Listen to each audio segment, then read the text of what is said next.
Welcome to Bear in Mind, the Brown Psychiatry Podcast, clear, current content about mental health. I am the host, Dr. Tracey Guthrie, Psychiatry Residency Program Director and Co-Editor-in-Chief. I'm Dr. Camila, Cosmo, Psychiatrist and Co-Editor-in-Chief. And I am Dr. Meghan Kulak, Psychiatry Resident and Script Editor for today's episode. And I am Brooke Huminski. I'm a psychotherapist in Providence, Rhode Island. I am the guest for today's episode. First, a content warning. In this episode, we will talk about sensitive topics, some of which you may find triggering. Our only purpose is to provide education and information. Our content is not to be considered medical advice. According to the National Eating Disorders Association, around 28.8 million Americans will experience eating disorders like anorexia, bulimia, and binge eating, often accompanied by a negative body image, unsafe behaviors, and mental health issues like anxiety and depression. These disorders can also result in physical complications and elevated risks of death by suicide or other causes compared to the general population. Eating disorders are common and have a significant impact on the affected individuals, their family members, and the community.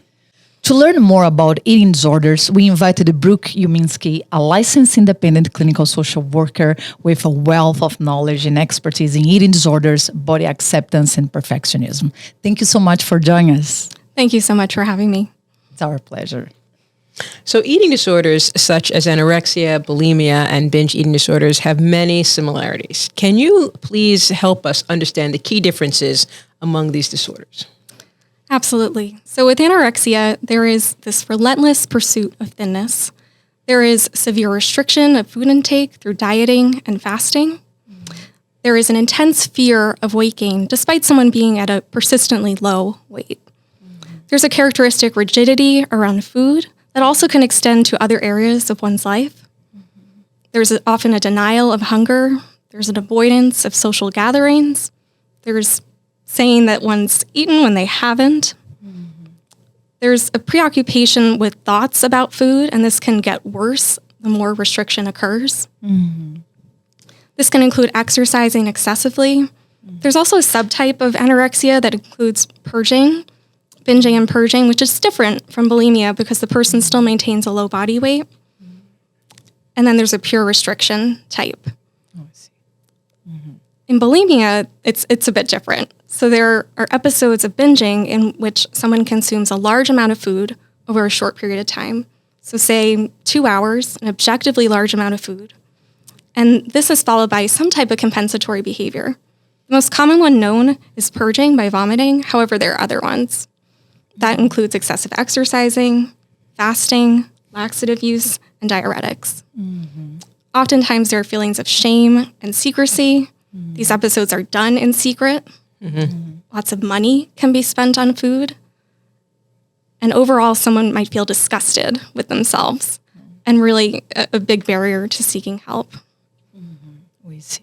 Binge eating disorder is similar to bulimia, in which the person also consumes a large quantity of food, larger than one we'd consider, and afterwards will have the same feelings of shame and overwhelm and loss of control.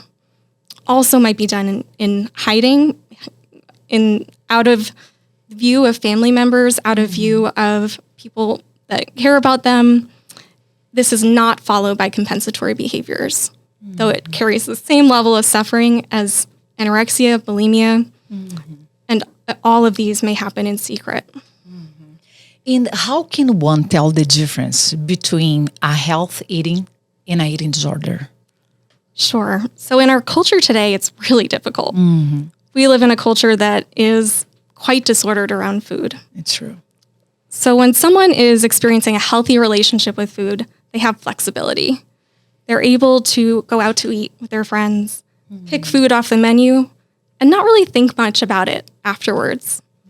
They're able to participate in social gatherings like holidays and not have to prepare ahead of time or feel guilt for eating perhaps more on a holiday like Thanksgiving, where we all tend to eat more and enjoy food. Thoughts of food aren't pervasive through one's life. There aren't food categories that people are saying I cannot have. Whereas in unhealthy eating, disordered eating, someone has rigidity around food. So they're excluding large quantities of food. They're going long hours of the day without eating. They may have certain rules about how much food they can have, how much food type they can have in 1 week. So for example, I can only have ice cream 1 time a week. And if I have ice cream more than that, I'm a horrible person, or I'm going to gain so much weight. There are ways that food connects us to each other, right? Food is not just about nutrition, though that is, of course, part of it. Someone with an eating disorder may only see food in this narrow perspective of how much is it going to impact my health? How much is it going to impact my weight? How much is it going to impact my sense of self? And then in terms of eating and exercise, we often hear from people in our culture, perhaps even without eating disorders, oh, I exercised for a certain amount of hours today. Now I can eat dinner, or now I can have that dessert. So that would be unhealthy relationship with food versus I am joyfully participating in movement to help my body and to lift my spirits versus I am doing something to earn my food. Thank you for that. I think there's also a common misconception that eating disorders primarily affect young white females. Who exactly is at risk of developing an eating disorder? Do you have to be underweight to have an eating disorder? Those are great questions, and I'll try to answer them one by one. I'll add thin female also. That is the stereotype, right? And that is such a misconception that is harmful to people suffering with eating disorders. Eating disorders can affect people from any socioeconomic class, any race, any gender, any ethnicity, any age. We often miss eating disorders in people who are older or middle-aged. Indeed. And there's statistics that we miss people with eating disorders who are Hispanic, who are Black. We tend not to diagnose the same in Black women as we do in white women, even if the same clinical presentation is there. This leads to people going longer without a diagnosis and therefore without treatment. So then when they actually seek treatment, they're at a higher risk of medical complications, increased suffering. And then while women do experience eating disorders at a higher rate than men do experience eating disorders and actually subclinically experience the same rate of eating disorders as women. And men might not be as eager to seek treatment because of stereotypes in our culture. And again, they also might be missed in routine screenings. A big point I want to make is that the majority of eating disorder presentations are in people of average body weights or higher body weights. It's a small percentage of people with eating disorders who are underweight. So we cannot tell if someone has an eating disorder by looking at them. We cannot tell if someone is malnourished just by looking at them. This is something I really emphasize when I'm working with people I'm training or supervising because it is so common. It's such a common stereotype. True. So studies have connected exposure to an appearance ideal or a beauty standard to the development of eating disorders. What can we do as individuals and as a society to promote healthy body image and self-esteem? In our culture, it's a bit of an uphill battle, yet we are making strides. There is a concept around body diversity that is pretty straightforward when we think about it, yet hard when we think about the thin ideal that is so pervasive. So we wouldn't expect all breeds of dogs to look the same, right? Yet we have this idea that all people should look the same, even though we have different body types, different genetics, different family history. So that is one way as adults, and even teaching children and adolescents how to build an idea of body diversity, especially when we're exposed to different images or different pieces of social media. We can notice and not perpetuate weight stigma and fat shaming. This is also embedded into our culture. It's embedded into some places in schools, in medicine. It's embedded into bullying at school. We can teach our children not to make comments based on people's appearance. And we can do the same, right? It's very, very common to hear from someone or to even make a comment without thinking, oh, that person's weight has changed, let me comment on it.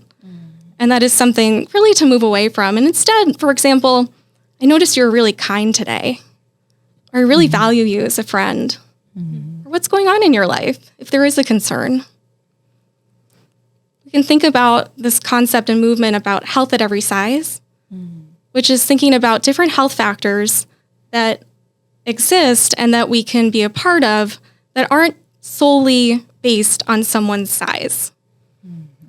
And this is a movement that's built more esteem and more progress in the field and works alongside this non-diet approach to help people feel more comfortable in their bodies and comfortable in our culture. There's some talk at times around body positivity. When I'm working with clients, sometimes that's too far of a stretch, right? To move from really body hatred or body dissatisfaction. The space in the middle is body neutrality and body acceptance. So can you live in this body that you really don't have too much control over in terms of genetics, or say you develop a medical illness at some point in your life, or you're aging? Our bodies are meant to change. So practicing body neutrality would be, okay, this is the body I'm in, this is the recovery body I'm in, and also who am I outside of that body? What are my values? Who am I as a person? What are my relationships? How can I foster connection? Eating disorders are bred and continue in disconnection. We can think about how we can teach children in our culture about media literacy. This is a big one in terms of all the media we consume as adults too, somewhat mindlessly, right? But also our children have less capacity sometimes to filter and acknowledge what they're seeing is not reality. And the influencers they're seeing aren't necessarily experts in these areas, though they may present themselves with an abundance of confidence that can really be tricky and damaging. So parents, educators, clinicians, when I work with my patients, I'll help them either take breaks from social media, which we know can help reduce body dissatisfaction, even taking a 1-week break, and changing their feed around. So who are they following? Right. And who can they start taking away? And who can they start adding? Adding more body positive folks, adding people in different body shapes and sizes, adding people of different interests. There's a number of different ways. Those are a few to get started. Talking about social medias, what is the role of social media in the risk of developing an eating disorder? Yeah, social media is a perfect storm for patients with eating disorders. It alone does not create eating disorders. Otherwise, everyone who consumes social media would have an eating disorder. However, for those patients that I work with, they sometimes find these people on social media who are perpetuating, who might be very sick themselves, and then the algorithms feed them more of that, and then we have to go through what is that doing to them? What is that behavior actually getting for them versus moving to a more recovery-oriented space? TikTok has been trying, other social media platforms have been trying to help use different filters, use different ways. You can go into the app and there's instructions online on how to really sort out some of the content. However, sometimes I've had clients actually just erase their social media and start over, like create a brand new account when they're in recovery, if they choose to stay on social media. And what I found with some of my patients is that they'll actually not be as engaged in social media as some of my patients without eating disorders, and doing that deliberately. Though social media isn't going away, it's here. And there are different ways we can, certainly protect and guide adolescents through this and involve it in the conversation, right? We can't assume that, social media is bad, don't do it, stop forever. We have to acknowledge this as part of the culture and also part of connection. And there are ways that social media has brought people together. There are ways that people find individuals that they may not meet in real life who have been in recovery or further along in their recovery journey. And then they see examples of that, and they might not see that in their day-to-day school situation or many groups. Yeah, this is a very good point. And we saw this a lot during the pandemic too, how helpful that was. Yeah, to feel connected and like be in contact with other people. So thank you for that. There has been a lot of talk since the start of the COVID-19 pandemic about weight gain and body image. So how has the COVID-19 pandemic impacted people with eating disorders? So COVID-19, again, a perfect storm of isolation, of uncertainty, of loss of control, times where food needed to be hoarded in the home. And you can imagine if someone is struggling with bulimia or binge eating disorder and maybe working with a treatment team to try to keep certain trigger foods in moderation, all of a sudden they can only go to the grocery store once a month. And then they have all this opportunity and all these triggers.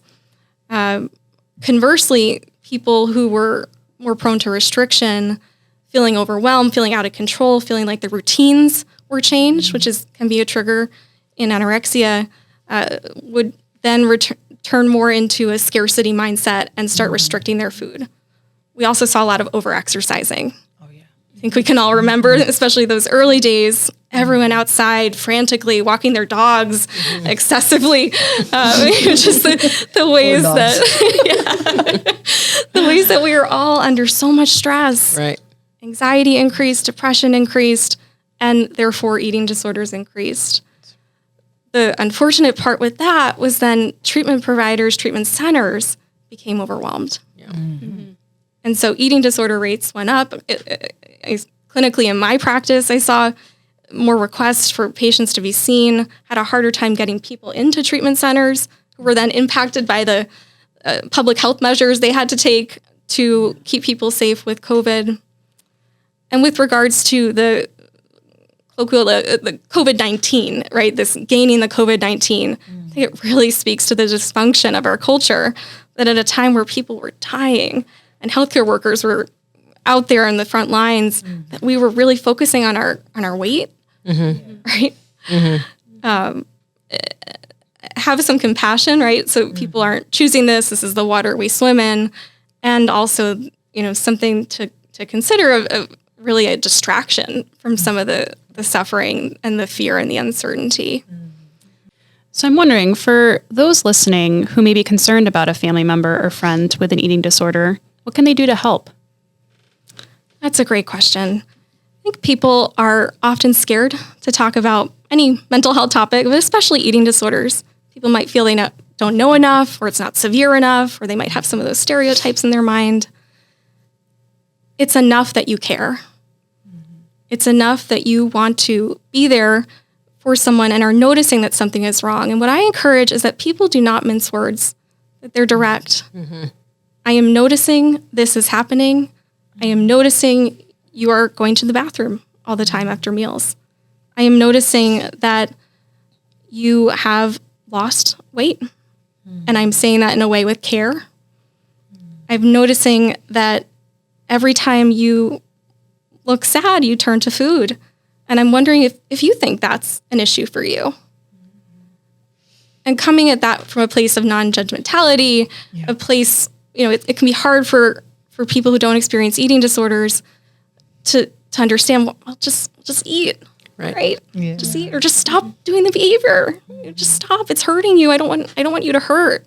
And if it were that simple, it would be that simple. Yeah. So really expressing also practical help. Can I look into finding a therapist for you who specializes in eating disorders? Can I find a dietitian for you? Can I come with you to that first appointment? And also, I want to add here that denial can be sometimes part of the disorder, right? So even in that first conversation, if the person comes back and says, I'm fine, because there is this common misconception, but more common belief in eating disorders that someone's never sick enough to get treatment or deserve treatment, or they don't look the case. So someone could have what we call a typical anorexia, and they're not technically underweight, but they've lost a significant amount of weight, and they're still struggling. So I don't look like that stereotype. I don't deserve treatment. Therefore, I'm going to push away people asking me for support. But what you're doing is you're planting a seed. And maybe another person will plant a seed. And maybe at that point, the person will then seek treatment and know that they have you there as a non-judgmental support person who really cares. Just as a follow-up, are there, besides the strategies that you've shared in your experience, when is it that people will bring themselves into treatment? When does that happen? So this is families sort of reflecting, or friends, people care and love the individual.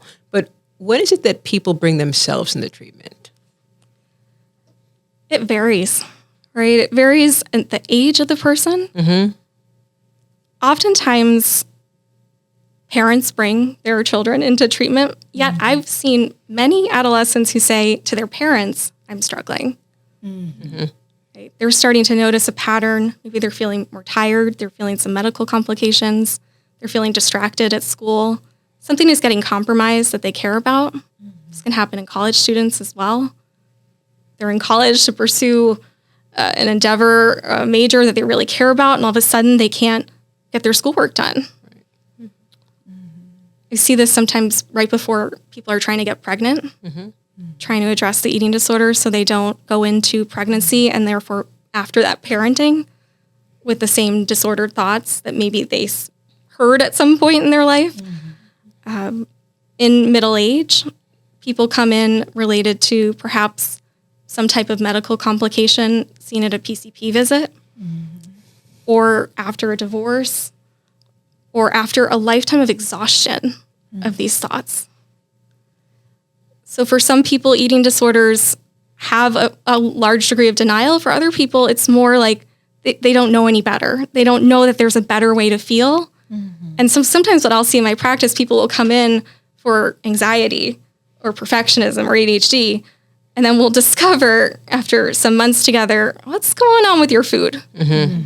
Right? And we'll start talking about it, and they'll say, I never thought I had an eating disorder. And then they start working on it and say, oh, I just thought I had to be this way my whole life. Right? So a variety of different pieces, and usually varying degrees of motivation, but anyone can come in the door at any time. So once people come in, no matter how they've gotten there, whether it's by a friend, family, themselves, what does treatment for an eating disorder look like? So best practices with eating disorder is a multidisciplinary team. So that involves some type of eating disorder specialist, therapist, that can be psychiatrist, that can be psychotherapist. It also involves an eating disorder specific dietitian, not just a general dietitian, eating disorder specific dietitian. I want to also make sure you have a medical provider to monitor any type of medical complications. And then some type of psychiatrist on board to monitor medications for any other mental health conditions or specifically for the eating disorder. Co-occurring disorders are very common in eating disorders and important to be treated concurrently. Once someone comes into therapy and into this treatment team, nutritional rehabilitation is usually the first step. So that means getting someone on track eating 3 meals, typically 3 meals, a couple snacks per day. That is irregardless of the disorder. For people who are underweight or under-eating, they're going to need to be eating more food at the beginning, which can be really difficult, of course, and requires a number of different therapeutic approaches. In adolescence, there's an effective model of treatment called family-based treatment, where parents temporarily take control of the food, so actually plate the food for their child and sit with them and encourage them while they eat the food. And the therapist is the coach of the parents. It's a real parent-driven approach, and the therapist is there to support the parents. And this can be a really effective way to nutritionally rehabilitate someone who is at risk of hospitalization and to avoid a hospitalization, which could have its own challenges and for some people trauma. So family-based treatment is one of the popular therapy models out there. Cognitive behavioral therapy for eating disorders is a specific model of CBT that addresses the over-evaluation of shape and weight. It addresses the thoughts, the ideas around food, the rigidity, the inflexibility. It also has a part around perfectionism. And there's some research that shows if we treat the perfectionism, someone has a better chance of a full sustained recovery. So I always include that in my treatment. Dialectical behavioral therapy is another model that addresses coping strategies for dealing with emotions. So if your go-to for dealing with emotions is restriction or binge eating or purging, you need to build some other skills in there. So DBT can be really effective with that, especially for bulimia and binge eating disorder. Learning principles of intuitive eating might come at a later phase for some people, or right away in terms of binge eating disorder, developing more flexibility with food, having food freedom, legalizing certain foods that would be really scary to eat. Say if you've only binged on a food, you're going to try to have it at a snack earlier in the day. And then developing a value set around your life and your connections and your relationships outside of food and eating, because we know it's not just about the food, right? It runs much deeper than the behavioral and the thought characteristics. So sometimes then it involves looking at co-occurring disorders, treating, maybe there's OCD, maybe there's trauma, ADHD, depression. So making sure we're addressing all of that together so someone has a full and lasting recovery, not just reduction of symptoms. Right. Yes. And what are the risk factors for eating disorders? And are there any effective ways of preventing them? Yeah. So there are certain risk factors that biologically include having a first-degree relative with an eating disorder. Also having a relative with any type of mental health disorder is a risk factor. Perfectionism and anxiety, especially childhood anxiety, is a risk factor for eating disorders. So additional risk factors for eating disorders include being a target of bullying, especially being bullied for one's weight or appearance. Being in a average or higher weight body does increase the risk of eating disorders. Weight stigma, again, pervasive in our culture. Limited social networks, so isolation, as well as any type of historical trauma, which can carry over from generations. And that appearance ideal idolization, right? People who are exposed to that in our culture, maybe exposed to that in people around them, are all different risk factors, as well as behavioral inflexibility. So someone who maybe from a very young age might say there's one right way to do something, Right, has a higher risk factor. And then what you mentioned about preventing eating disorders, given these risk factors, there's something I want to emphasize here because it comes up in my practice. Like family members, loved ones will say, what could I have done to prevent this? And feel a lot of guilt and shame. And for some people, there's just nothing that could have done. They develop the eating disorder, it's here, and now we treat it. However, what can we do to prevent it from fully developing, from getting worse? So we can have regular screenings. We can screen better as providers, right? We can move away from, again, praising people based on their appearance. We can intervene earlier. And what I mean by that is that maybe sometimes parents will say, oh, my child doesn't actually have a full eating disorder. I'm just going to wait and see. Or maybe, someone they consult professionally will say, let's just wait and see how this goes. There's actually some case studies that show if we intervene sooner, then we have better outcomes, and the person doesn't necessarily have to go a full-blown course of treatment or hospitalization or any type of further damage into the eating disorder. We can address co-occurring disorders earlier. So say you notice in your child or your loved one OCD, anxiety, treating that, then therefore is going to decrease the risk for the development of an eating disorder.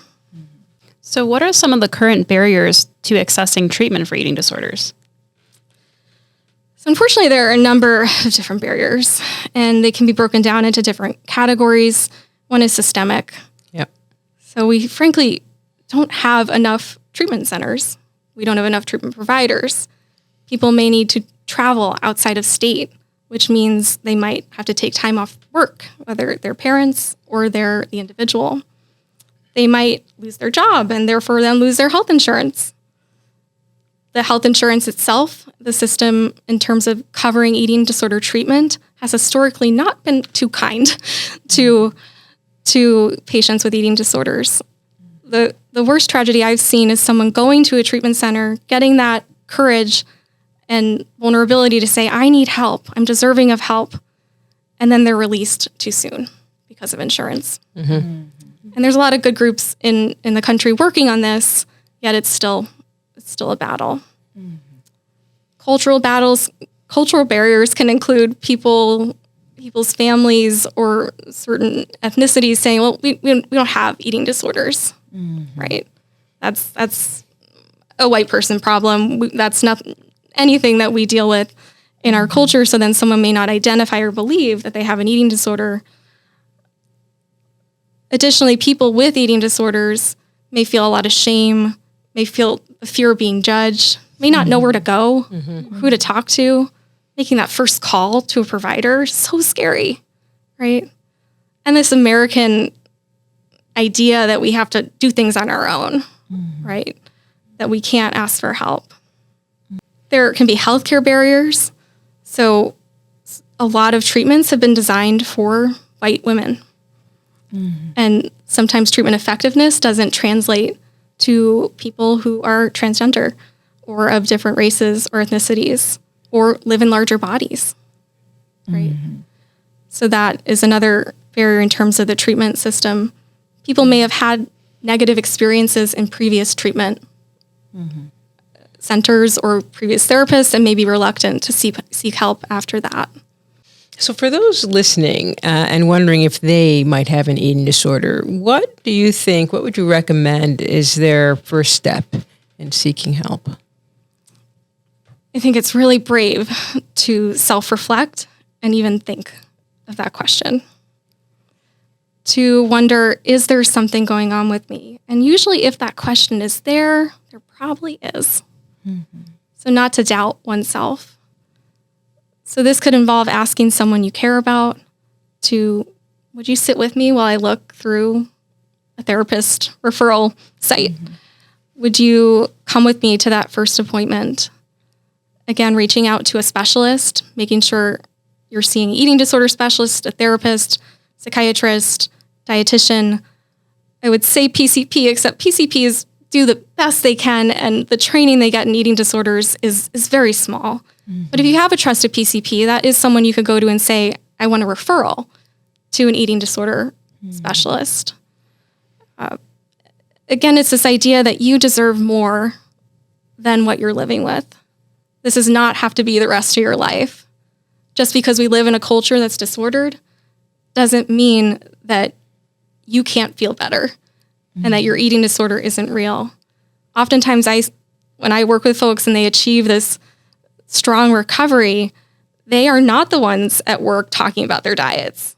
They are the ones moving on and thinking of other things and living their life and having meaningful relationships and progressing beyond that common disordered eating in our culture. And for our listeners in Rhode Island, would you have any recommendations of where to find care for an eating disorder? Sure. So Hasbro Children's Hospital has an excellent eating disorder clinic that's available to adolescents and children. They have a partial program there as well. For adults, we have an intensive outpatient program. I think we actually have two at this point. One is Be Collaborative Care. Another intensive outpatient program that has opened up in Rhode Island is called Bayberry Center for Eating Disorders. And then you can locate individual therapists through therapy networks such as ZenCare, Psychology Today, or academic centers such as Brown. Oh, yeah. Excellent. And for those listeners who are living outside of Rhode Island, are there any national resources? So nationwide resources is the National Alliance for Eating Disorders, has a wonderful amount of education, resources, and also a helpline. The National Association of Anorexia and Nervosa and Associated Disorders, abbreviated as ANAD, is another useful website. And then, in fact, local to us up in Newton, Massachusetts, there is MEDA, which is the Multi-Service Eating Disorder Association. They have resources, they have professional resources, they have support groups. They're just a wonderful organization. So one of the things I wanted to get back to that we were talking about was families and this complex treatment of here we've identified someone who is struggling with an eating disorder.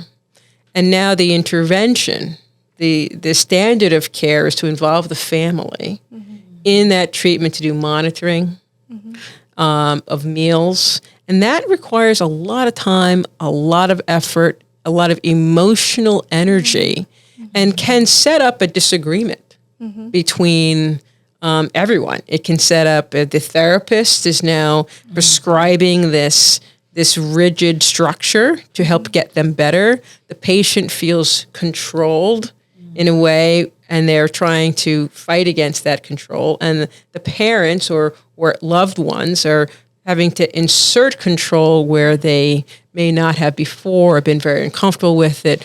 And that sets up a very complicated dynamic in this standard of care treatment. So I wonder if you could talk a little bit about that, how that goes, and just try to demystify that a little bit. Let's open up the door of the house and look in and see what does that really look like? Sure. In family-based treatment, there is an initial encounter where we really emphasize the seriousness of the disorder, how life-threatening this eating disorder is, as life-threatening as cancer.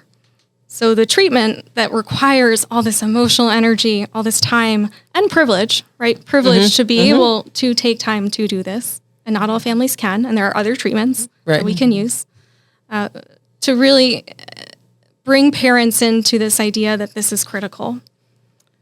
We don't throw parents into these situations without guidance and support.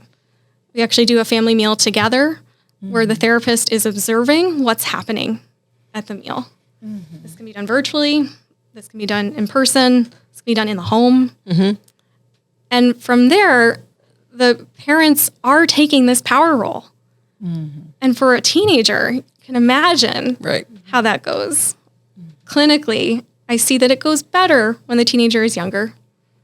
It sometimes is much harder when the teenager is older, and we have to sometimes adjust treatment. If there are families where there is a high expressed emotion, sometimes this treatment model is not going to work. If there are families where there's abuse, we do not want to do this treatment model.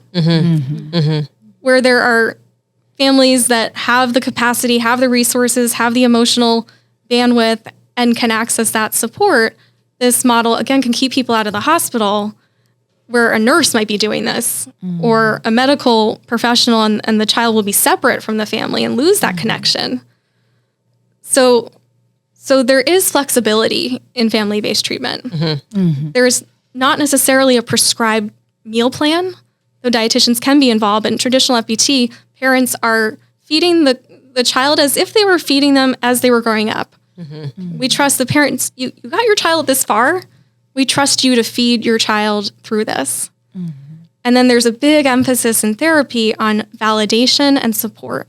So what this would look like is the child is having a hard time, the adolescent's having a hard time, saying, I know this is really hard for you right now. I appreciate everything in your brain is telling you not to eat this. And I want you to eat one more bite.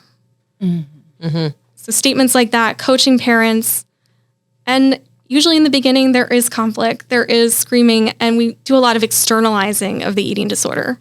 So this is your child, and then this is your child's eating disorder voice. And there are flexible ways to practice FBT. Now I'm moving away from the standardized protocol to what I've seen clinically useful. And that is also checking in with the child and doing sessions with the adolescent to see how they're feeling through this, integrating some models of CBT, DBT, making sure they're feeling like they have a voice and they're not just an object in this. And paradoxically, sometimes families grow stronger through this treatment model. Wouldn't seem like that at first, but there becomes this trust, this support that the parents are going to be there no matter what, even if the meal takes 2 hours. The parents aren't going away, and they're, again, this loving presence. What we have to watch out for is parent burnout. Parent burnout is a big deal, and FBT definitely raises that risk. So in some places, including locally, there are parent support groups where parents doing this model can come together and talk about it. That's helpful, yeah. With each other. And concurrently, they have the adolescents meeting together and they can all complain about the treatment model and complain about how they're feeling. And some people just don't have good experiences with this. Some people, I've seen them be on the verge of hospitalization and get better through FBT. And then their eating disorder remits and they go on and live their lives. So it's certainly the best we have right now, and we can do better. And I've heard that from the creator of this model. Right. Oh, I see. Yeah. And what would be the alternatives for families that unfortunately do not have the socioeconomic status that would allow the parents, for example, to quit their jobs, to be so active and present, monitoring what their kids are doing or preparing the meals? What would you suggest and what is done in the practice? So alternatives include cognitive behavioral therapy, dialectical behavioral therapy, still involving families. I've certainly worked with a number of adolescents who, for the instances you just described, cannot do FBT or are not good candidates for FBT, and that's okay. And they still get better, and they still may have to work from a different angle, especially if their brain is malnourished and they're not able to think as clearly. Some of the cognitive behavioral skills aren't going to work as well until we get that nourishment in. But we can work on that behavioral inflexibility. We can work on getting enough meals and snacks in. We can use different apps like Recovery Record, where I can see what they're eating, the dietitian can see what they're eating. That embeds certain skills in there and prompts them to use DBT skills, to use different strategies. And it's a way of accountability in between sessions. And I find that works really well with adolescents who are on their phones anyway, and wanting to share. And it's just more of a warm way to build change. And then I, again, still involve parents having family sessions, every so often, to make sure parents can also emphasize the skills that we're doing in session. So I'll send them those different skills. They can practice them at home. People still get better through all these different models. FBT gets a lot of clout, and it is a very interesting model. And people and teenagers and families can get better through these additional highly effective models as well. You mentioned earlier about externalizing the eating disorder. So separating the child from, for instance, their eating disorder thoughts. I was wondering if you could just share a little bit more about that and maybe provide an example. Absolutely. So oftentimes eating disorders come in and, like many mental illnesses, take over one's sense of their identity. Or someone would be acting in a way that is uncharacteristic to who they are. They might show a lot of increased emotions or emotional outbursts and say that's not like how they are usually at baseline. So borrowing from narrative therapy, we take the eating disorder and say that's the eating disorder voice. That is the part of you that is coming in and telling you you're worthless, or telling you that you are only worthwhile if you are a certain weight, shape, or size. So an example of that could be someone is having a hard time at a meal. They're saying, I don't want to eat this. I hate you. Why are you making me do this? You're the worst parent in the whole world. And the parent internally regulating themselves, saying, okay, my child is having a really hard time right now. That is their eating disorder voice. Wouldn't necessarily want to say that in the moment. It might feel invalidating to the child, but it's more for the parent's ability to say, that's the eating disorder. When I've used this with young adults, sometimes they name it the bad voice or Ed or any other type of name, just to separate in their mind what is the eating disorder and what is their healthy voice. So we've talked a lot about what treatment for eating disorders might look like in the home. But as we all know, we spend quite a lot of time, if you're an adolescent, at school, or as an adult in the workplace. So what might this look like at school? So in school settings, there are certainly areas that schools perpetuate weight stigma.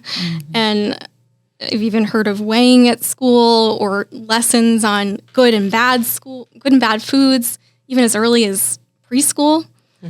So ways we can intervene in school settings is really teaching about body diversity, teaching about all foods fit in a healthy diet, teaching students, including an anti-bullying curriculum around how do we treat each other. For teachers, yet teachers can be such an incredible resource, especially if there's maybe challenges in the home, having that relationship with the teacher that someone can confide in, even when they're going through an eating disorder, right? Maybe their relationship is with the school nurse because that's who they're sitting with and eating with. Yet the teacher is the one that's maybe not seeing them as a patient. Right. The teacher is the one that's seeing them as an excellent math student or an emerging scientist. So that is one area in school, and extracurriculars and coaches I've also seen to be wonderful resources, especially if they're offered some education and some guidance around what's can be supportive. So college is another major risk factor for people developing eating disorders. Adolescence is an early risk factor. Other stages of life are risk factors. But in college, there is so much disorganization around scheduling, eating, substance use, body comparisons. People are suddenly surrounded by people who are their same age and may ascribe to that thin ideal. And then they don't have that typical support system. Say they come from a family that's been maybe watching and keeping an eye on them, and they are in this level of stress, or maybe they have some undiagnosed ADHD or some type of mental health disorder, and then they try to manage it by engaging in an eating disorder. So college is another great opportunity for someone to seek treatment. Colleges tend to do a lot of awareness at this stage of the game in terms of making sure there's accessible treatment, given the prevalence of eating disorders on college campuses among all types of people. And it is a way someone could strengthen their recovery and also provide a guide into the rest of their life. If they move beyond this eating disorder, do they have to interrupt college, or can they get treatment sooner? Some people do need to take breaks, and that's okay. But college can be a really big motivator for people with eating disorders to say, I want to get through college. I want to get to the other side. Some people, I want to help other people who've been through what I've been through, and I want to use college to get there. And how about work environments? How does the work environment and the culture in the work environment can affect someone with an eating disorder? And what can we do to change that? So workplaces are quite interesting. They can be places of social support. They can be places where there are fitness challenges and people earn points for losing weight collectively. And imagine having an eating disorder and trying to recover, and that is the talk and the emails that you're getting. Conversely, eating disorders and people with eating disorders can benefit from social settings. So those social cues to eat together. Right. So if you're in a healthier workplace and you have the time to sit down and have a meal together, or even that cue, the cafeteria is open from this time to this time, go down and get food and eat together, talk together. It can be a place where people seek social support or see themselves and their sense of identity outside of the eating disorder. So it can toggle back and forth, right? And it's something that people with eating disorders need to be sensitive to. Am I going to participate in this fitness challenge, even if it doesn't have a weight component, or will that be triggering to me? Workplaces, can we design ways to promote health and to promote well-being without it being focused on weight? I wanted to ask you about BMI, or body mass index. This is the chart that we're all kind of familiar with. We've all seen. We all get compared to where what's your height and what's your weight, and here's your corresponding body mass index number. And they're associated with terms if you're underweight, if you're normal weight, if you're overweight, if you're obese, or if you're morbidly obese. And this chart, I'm sure, has very good intentions, but it's good for most, but not for all. And so I wonder how this affects treatment with eating disordered patients. And because I think there's other people that it doesn't quite help, but since this is what we're talking about, I wondered your opinion about the BMI, the body mass index rating, and in use with eating disordered patients. Yeah, so BMI, like you shared, is a fairly reductionistic measure. It just looks at someone's weight and their height, doesn't look at their body frame, their muscles. We tend to use it a bit more in restrictive eating disorders when someone is underweight. Insurance companies use it. That's just a reality of what is happening right now. We also use growth charts, and that can be a really wonderful alternative to BMI to see where someone is according to their normal growth chart. And then when they dip, perhaps with the eating disorder, no matter what their BMI or weight. And then BMI, unfortunately, can be quite damaging if someone is at a quote unquote normal BMI and they're suffering from anorexia. So that a typical anorexia. They may think, oh, I actually don't have an eating disorder because I just went to the doctor and my BMI shows that it's average or high. Insurance companies can also use this to deny treatment, unfortunately. It's oftentimes more harmful in eating disorder treatment. And that is something that is widely talked about among my peers. And quite complicated. Yeah. Thank you very much, Brooke. This conversation was really helpful. We appreciate you joining us today. Now, a take-home message to bear in mind. Eating disorders are a serious mental illness with potential serious impacts on both mental and physical health. Eating disorders can affect anyone from any age, race, ethnicity, or gender. However, there are things we can do as individuals and as a community to help identify and support those at risk. We can learn how to identify signs that someone may be at risk and understand the resources available in the community to help. We can also learn to help each other by being mindful of how body image ideals portrayed in the media can impact our self-esteem and help challenge these ideals to promote healthy eating and body image in ourselves and those around us. If you or a loved one are struggling with an eating disorder, we encourage you to share these concerns with your doctor.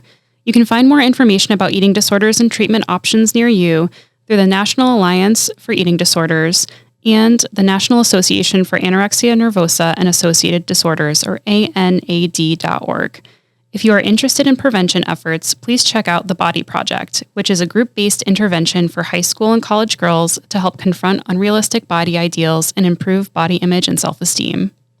So if you or someone you know is feeling unsafe, please contact the Suicide and Crisis Lifeline, call or text 988, or access 988lifeline.org, or go to the nearest emergency room and ask for help. Thank you for listening to our podcast. For more information related content, please check out our Instagram, Facebook, and YouTube channel. Bear in mind the Brown Psychiatry Podcast. Thank you.